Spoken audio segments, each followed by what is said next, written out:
Everything you need to know about Iran's Internet Censorship Bill.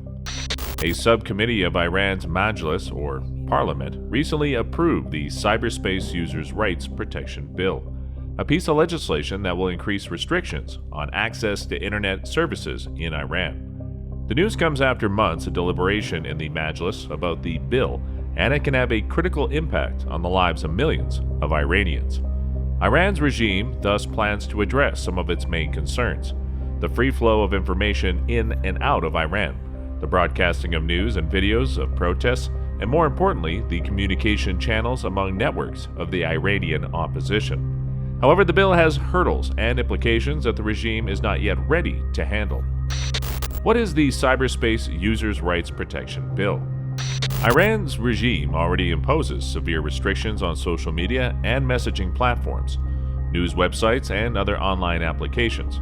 But a draft of the Cyberspace Users Rights Protection Bill will impose even more limits on Iranian users' access to Internet services under the pretext of managing domestic and foreign traffic.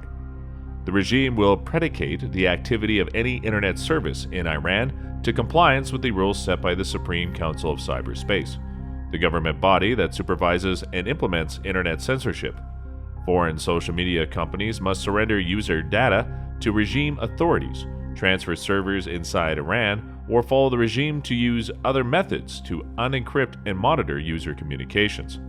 At the same time, the regime is leading initiatives to replace popular social media with native applications that are developed and hosted inside Iran, giving it full access to user data. This includes messaging apps like the Soros Messenger and the Bazaar App Store. The bill requires smartphone manufacturers to have their applications pre-installed, or else they will be subject to increased custom fees. The bill also tasks the Communication Ministry to block all virtual private networks, VPN, and other censorship-circumvention tools, and stipulates jail and financial punishments for users who use these tools. The bill classifies Internet gateways as the equivalent of land and sea borders, and puts them under the full authority of the government bodies.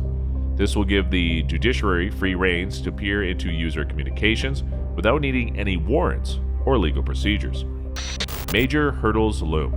Nevertheless, the regime's plan for complete Internet censorship faces several major hurdles, rendering divisions among the regime's own officials and factions. First, the foreign social media and messaging platforms the regime is trying to regulate are hosted in countries where digital privacy is among the fundamental rights of every citizen. And while tech companies sometimes go out of their way and disregard their core values for the sake of financial interests, the Iranian market offers no such incentives. It is plagued with corruption, instability, and the looming shadow of international sanctions due to the regime's belligerent activities and money laundering practices, along with the nuclear standoff.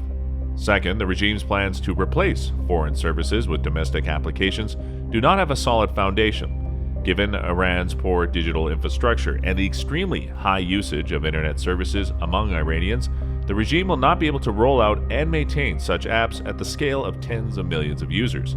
Even the regime's own experts are questioning the plausibility of efforts aimed at replacing major applications with Iran-native applications. And third, online platforms have become indispensable to Iran's economic activities. Millions of users rely on messaging apps for their businesses. Blocking access to online services will hit Iran's economy extremely hard.